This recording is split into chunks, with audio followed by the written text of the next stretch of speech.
Subtitles. Hey everyone, welcome to the absolutely wild tale of lion and hunters in the countryside. Surprisingly, when they opened the box, they found a lion as gentle as a kitten inside. The brothers realized they'd been tricked again. They worked hard in Africa, earned big, dreamed of a rural retirement, but ended up in a rush. Who'd think wealth in mountains can't ward off salespeople? They buzzed like flies, eyeing their fortune. Even their niece, hearing her uncles got rich, travelled far with her child, her purpose clear not for a reunion. She said her son would study in summer, leaving the old pair dazed. Her sharp words stumped them, and they soon agreed to let him stay. But her plan was crystal clear. She simply aimed to cozy up to the old folks' fortune. Before leaving, she reminded her son to dig up the uncle's secret stash. But all Walter could manage was an awkward smile as his daughter insisted on taking her son home, driving him to the brink. She just kept repeating that going to the countryside spiel, like she was some kind of hypnotist. She wanted to take her son back to the countryside, and Walter's daughter kept saying it as if it were a top-secret mission. She wanted to take her son back, and Walter's daughter sounded like the general in charge.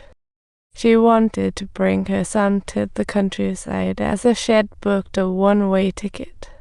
She was adamant about taking her son to the countryside, like she was on a great quest.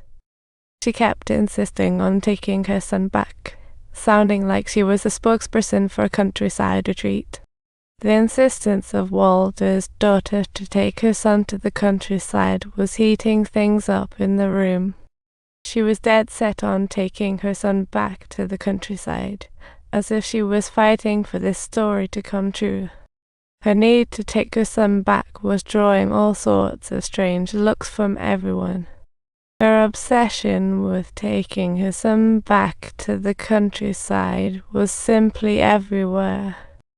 Walter's daughter's fixation on taking her son to the countryside was making everyone sweat. Her determination to take her son to the countryside made it seem like she had already painted the future. Every word out of Walter's daughter's mouth seemed to fast-track the plot. Her determination had bystanders feeling like they were being hit over the head with pressure. She was determined to take her son back, but as for everyone else, Walter's identity sparked a family feud. They even rushed to the two elders to warn them that Walter's mother would definitely not come back. They said, "If you don't want to raise Walter for life, you had better hurry and send him to an orphanage." This was straight out of a movie. With that, one of them grabbed Walter, moving so fast it sent him running for the hills straight to town. He called his mom from a payphone, but the operator told him had dialed the wrong number. What a joke. Subtitles. Turns out, Mom only cared about money, never showing care for her own son. Walter sat beside the payphone, feeling as sad as a kid who lost a donut, until his two uncles finally found him. They chatted and learned that Walter was sent to an orphanage when he was little, a dark experience still etched in his heart. He feared being sent back again, deeply haunted by the shadows. He sensed his uncles weren't thrilled about him sticking around and decided to make a clean break. After hearing Walter's sob story, the second uncle couldn't help but feel a twinge of sympathy. To spare Walter further turmoil, they decided to let him stay on the condition that they all put on a show together. With nowhere else to go, Walter couldn't refuse this feast, so he half-heartedly followed his uncles home. The next morning, they decided to put on a show of intimacy in front of their relatives, hoping to scare them off. But these relatives clearly weren't backing down, sticking to them like bubblegum.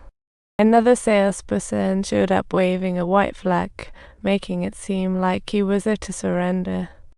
The old folks were fed up with salespeople, and this one looked particularly pitiful, unlike the usual bunch. Walter suggested checking out the product first. This was no ordinary sales pitch, this was a battle of wits.